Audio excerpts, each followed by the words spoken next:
Myslíte, že se vede proto, abyste se něco dozvěděli. To nebyl případ tohoto rozhovoru. Důvod byl prostý, aby se ta žíněnka. No nic, ale jako kdybyste nic nevěděli ani nic neslyšeli. Samozřejmě v této chvíli je tady další vizitka dalšího finalisty. Ahoj, já jsem Jakub Gerek, pocházím z města Mladá Boleslav a chodím do gymnázium do Nová Bydžova. Přihlásil jsem se, protože bych vám rád předvedl ukázku japonského umění juda. Mezi největší úspěchy patří první místo na mistrovství České republiky a startování na světovém poháru v Brémách a různé účasti na mezinárodních závodech, kde jsem obhájil první až třetí místo.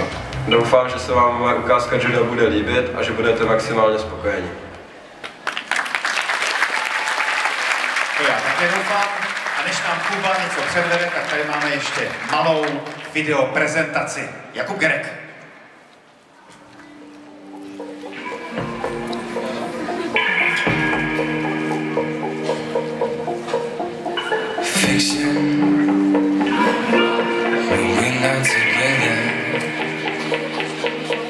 Mistaken for a vision, something of my own creation.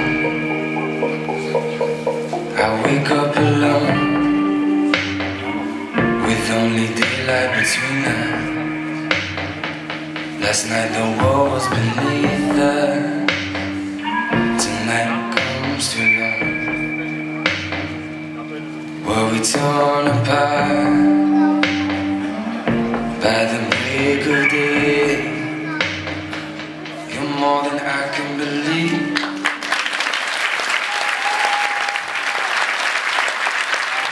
Tak k tomu něco dodat. Jakub Gerek!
Jakub Gerek!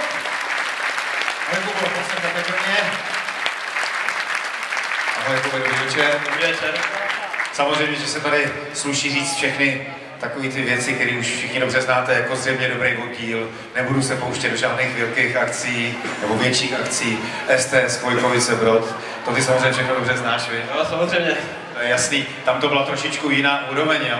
Hele, prosím tě, já vím, že máš ten cíl, o kterém jsme tady mluvili, a ten se dá potom probrat třeba s Davidem, ty olympijské hry, což je určitě úplně báječný cíl, to je jasný. Ale když proti sobě máš takhle soupeře a on tam má tu japonskou vlajku, nevzbuzuje to v tobě jako trošku respekt?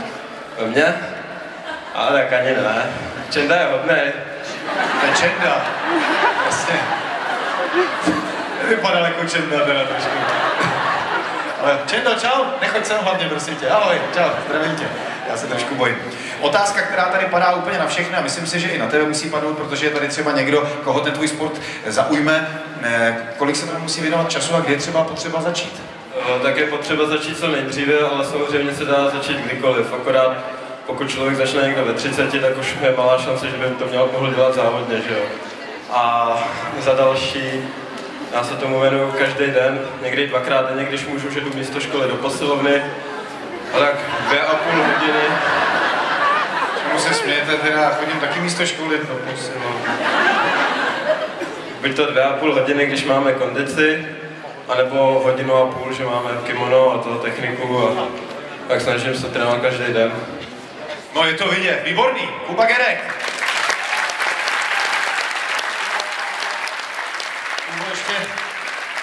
Ještě si poslední hodnocení, jo, s Čendou. Ahoj Čendo, zdravím tě, čau, já půjdu dál trošku. Tak Davide, musím se zeptat samozřejmě tebe, protože tady padlo téma olympijských her, tak co ty na Jakuba? Jakube, držím ti palce, jestli chceš na olympiádu nebo na olympijské hry, tak ti budu strašně fandit a doufám, že za 4 roky se v Riu potkáme, máme to zhruba stejně těžký oba dva, i když to tak nevypadá, ty jsi mladší, já už zase starší, takže ono se to srovná. A strašně moc ti budu fandit.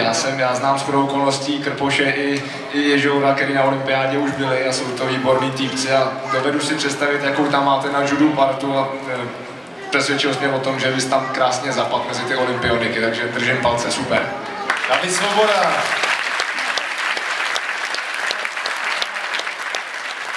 No teď se zeptám, Tomáši, co ty na Krpoše, Čendu, Ježoura,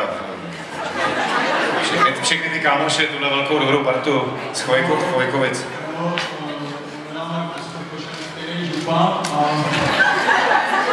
Takže asi Žourem máš tenis sestřih, vidíte? Jo, už to jsme kámoši. Ne, ale já znám taky judistu. Já zase teď už, když se pohybuju někde jinde, ale já znám Ondru Vetkeho, který je zapáleným judistou a dobrým judistou, myslím. No takže a protože pak znám ještě jednoho judistu, ten už je hodně starý a ten já nevím, jestli mi o tom jenom vyprávěl, ale každopádně jsou oba hrozně dobří chlapi. A já bych tady s kolegou Svobodou souhlasil v tom, že to bude bezva parta, protože vždycky, když jsem se dostal někam s Ondrou, tak jsem se cítil velmi dobře a nejenom proto, že jsem neměl strach, ale protože mám pocit, že je to dobrý člověk a ten, kdo dělá judo, myslím si, že nemůže být ani špatným člověkem. To je nádherně řečeno. Dobrý člověk, Jakub Gerek a Čenda! Tak děkuji vám za hodnocení a pojďme se podívat na další finál.